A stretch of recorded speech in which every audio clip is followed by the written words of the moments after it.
अरे कमी वापर पण अस्सल वापर. MDH काश्मीरी लाल मिरची पावडर. महिला व बालविकास मंत्रालय यासाठी दिलं असेल का 2100 रुपयाचं आश्वासन तर पूर्ण केलंच नाही, परंतु 1500चं सुद्धा नीट पूर्ण करत नाही. याकरता कदाचित दिलं असावं. म्हणजे कशा पद्धतीनं दिशाभूल आपण महिलांची करू शकतो हे त्यांनी सिद्ध केलेलं आहे. संजय राऊत म्हटले की पहलगाम यावेळी 3 मंत्रालय नापास झाले. म्हणजे सामान्य प्रशासन मंत्रालय पास कोणते झाले? त्यात शिंदेचं मंत्रालय नगर विकास नापास झालेलं आहे. दुसऱ्या क्रमांकाचं कोणतं आहे सर? एक मिनिट. तुम्ही मला चांगलं सांगितलं. आता ग्रेडिंग दिलेलं आहे वेगवेगळ्या विभागांना. कसं बघता याच्याकडे तुम्ही? नाही ग्रेडिंगचं आता मी मी अनेक वर्ष राहिलो, विधानसभेत राहिलो, मंत्रिमंडळात राहिलो.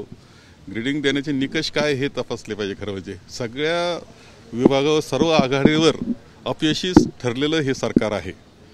एक लक्षात घ्या की संजय निराधारचे जर तो त्याला डोल म्हणत असेल, पूर्वी आपण संजय निराधार योजना ती करण्यात आली आणि ज्याला काहीच आधार नाही त्याला तो दिला जातो. आता त्यांचे जर 4-4 महिने त्यांचे निधी गेला नसेल, त्यांच्याजवळ ते पैसे गेले नसतील तर ते निराधार काय करत असतील? खरं जे राज्य अशा पद्धतीनं निराधाराची काळजी घेऊ शकत नाही ते राज्य सगळ्यात कुचकामी राज्य, ते सरकार कुचकामी सरकार आहे असं म्हणलं तर वावगं ठरत नाही. म्हणून कोणतीही आघाडीवर हे यशस्वी नाही, अपयशी अशा पद्धतीनं त्यांची वाटचाल चाललेली आहे. 100 दिवस अपयशी, 100 दिवस असंच उल्लेख याचा करावा लागेल. संजय राऊत म्हटले की पहलगाम हल्ल्यावरून विरोधकांनी सरकारला पाठिंबा देण्यापेक्षा आधी गृहमंत्र्यांचा राजीनामा मागायला पाहिजे. काँग्रेसवर निशाणा होता ते. नाही ठीक आहे, काँग्रेसनं जो निर्णय घेतलेला आहे, विचारांती घेतलेला आहे. ज्यावेळेस देशाचा विषय येतो, देशाच्या संरक्षणाचा विषय येतो, नागरिकांच्या संरक्षणाचा विषय येतो, त्यावेळेस सरकारनं योग्य कार्यवाही करावी. त्या चांगल्या योग्य कारवाईच्या पाठीशी आम्ही राहू हे सांगितलेलं आहे. प्रत्येक ठिकाणी राजकारण करण्याची आवश्यकता नाही असं कदाचित त्यांना वाटलं असेल. नाही, संपूर्ण राज्यामध्ये एवढे गचके खातायत नागरिक, त्यामुळं त्या प्रत्येक गचक्याला त्या सरकारची आठवण येते आणि म्हणून कदाचित नंबर 2 त्यांना दिला असेल.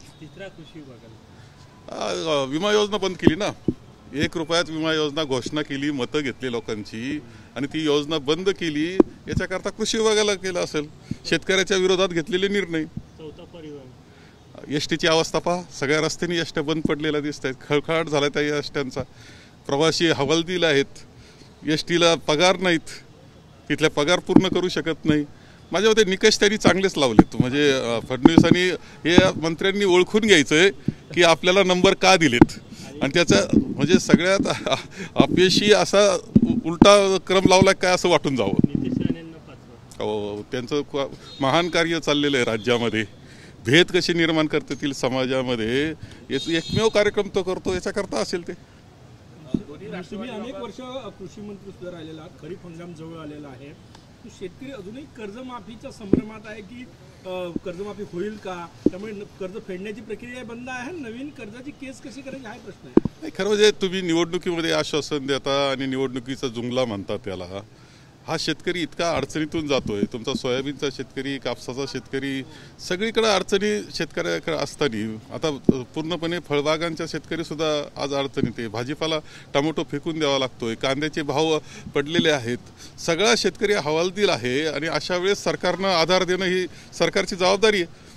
आणि सरकार ज्या वेळेस निवडणुकीमध्ये आश्वासन देतं आणि भरभरून मतं घेतं, ते फसवण्याची भावना, फसवलं आपल्याला, ही भावना शेतकऱ्यामध्ये निश्चितपणे झालेली आहे. अजून तरी त्यांचं कर्जमाफीचा निर्णय त्यांनी केला पाहिजे होता. तुम्ही हजारो कोटी रुपये इकडं तिकडं उधळताय आणि शेतकऱ्याकरता काहीच करण्याची तयारी तुमची नाही, ही दुर्दैवी गोष्ट आहे. उपमुख्यमंत्र्यांचं नगरविकास मंत्रालय मागं आहे किंवा नापास झाला काय म्हणतात? माझ्या मते एकंदर जे वातावरण आत मंत्रिमंडळाचं आहे त्याचा सुद्धा निर्णयावर परिणाम मला दिसत आहेत. सामान्य प्रशासन मुख्यमंत्री त्यांनी स्वतः त्यांचं नाव टाकून घेतला. आता ते अवस्था ती आहे. म्हणजे या बाबतीत मात्र मुख्यमंत्री खरं बोललेत.